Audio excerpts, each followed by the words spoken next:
Good facilitators are helping make sure that everybody at the meeting knows what we're doing here and why, that there's just not like, there's not that sense of like, that can be so disorienting and alienating of like, what is happening at this meeting?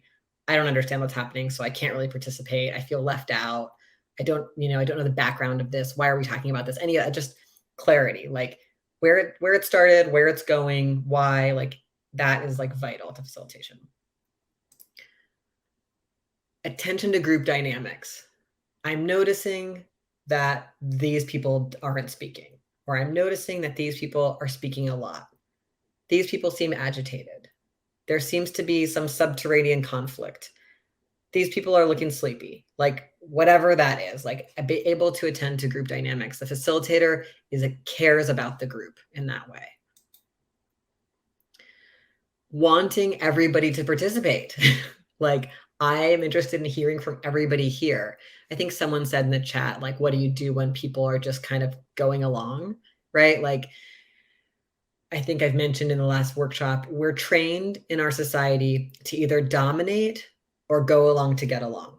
Like most of us, it's like either you're trying to be the boss of the show or you're like trying not to get in trouble and just like get by in like your crappy job or classroom or family or whatever. And so we need people to have a different skill than either of those. We need everybody to be like, I want to say stuff and like care about things and engage, and I want to know what other people are thinking and let myself be influenced by others, and I want to influence others. And that it makes sense that when we show up, we don't have that skill. We're either trying to dominate or we're trying to go along to get along. So what does it take for a facilitator to say, like, to make a situation in which people kind of wake up and participate more and also care about other people's participation and don't dominate? Ultimately, facilitators are being stewards or co-stewards of the process. Like they're looking out for the process. Like, hey, are we moving along the agenda we set? Are people participating? Like, is this process like dignified and clear and fair? Like just actually caring about that, not just about getting my idea through or something. To do this well, we have to prep. Like, I just can't say this strongly enough. Like the biggest mistake people make when they're the facilitator is just not thinking about the meeting. Really common, So how do we create a norm in our group that people think about the meeting ahead? One part of that is asking people for agenda items ahead. So that could be on the Signal thread or email at the end of the last meeting, being like, hey, what should we make sure we talk about at the next meeting? Like actually asking that and having people think together. Like in one group I'm in, we send out an email saying, what should be on the agenda next time? And it makes people think, oh my gosh, I need everyone's feedback on this. And so then if they were going to forget to make a proposal, they work on the proposal before the next meeting. Like the facilitator is like reminding people to think ahead about the agenda. The other pieces, thinking like, what are the goals of this meeting and how can we get there? Like, are we just discussing stuff at this meeting? Do we really need to make a decision about this thing because it's time? What is it that we're trying to get through? How can we get everyone participating?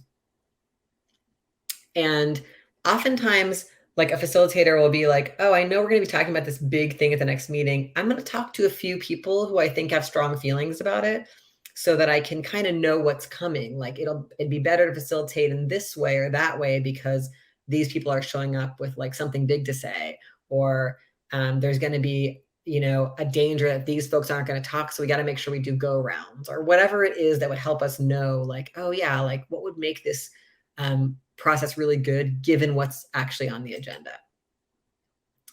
And then making a thoughtful plan.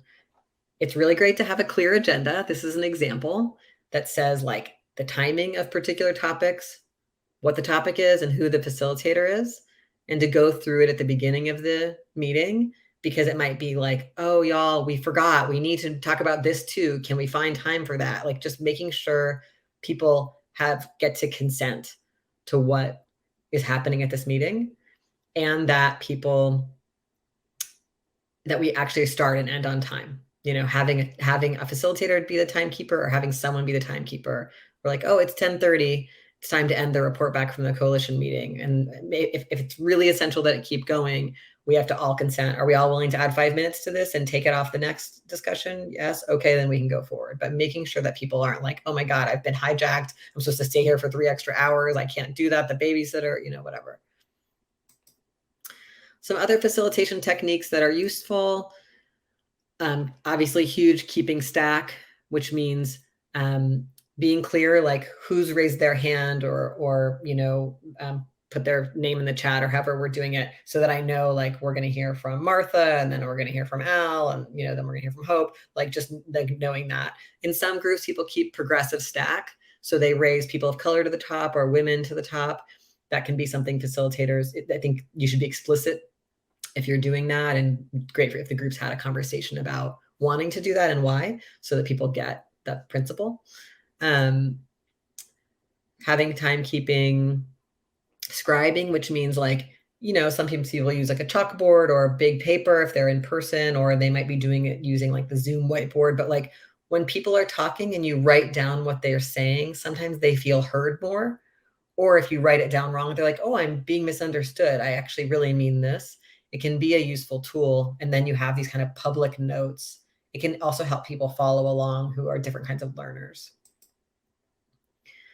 Putting people into small groups, like if we're thinking about a big idea together, like let's all go into small groups. Or I've been in meetings where we've used like stations, like it'll be like, you travel around to different pieces of butcher paper and answer different parts of the question if we're trying to come up with something like group priorities or something, so that you're thinking through these big questions together in small groups. Go rounds. Small groups are great because everyone gets to talk. Go rounds are great because we hear from everybody. So if there's a concern that some people are being silent, like just making sure everybody talks, or that people can pass, but making sure everybody's really given like a personal opportunity to talk can help us change the dynamic if it's just certain people talking. Summarizing, like facilitators being like, wow, we've been having this big conversation. I think this is where we're at.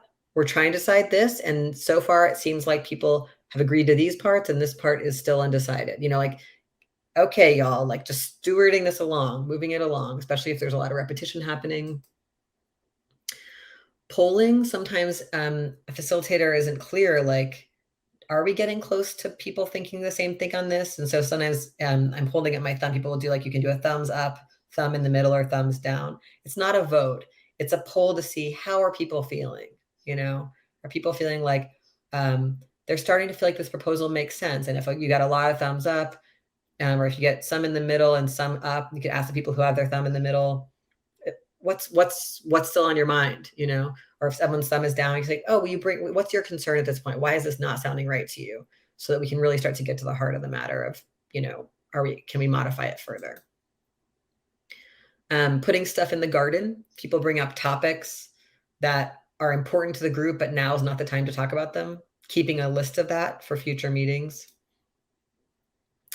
And just knowing when it's like, oh, you know what? It turns out this needs more research, or this proposal needs to go back to the drawing board for a new approach. Like we just aren't able to resolve the concerns without some more work.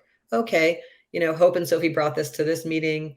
Do we have any volunteers to come back to take it and kind of work on the next part and come back with it? Maybe the folks who brought the concerns have some good ideas. So maybe they want to take it, or somebody else.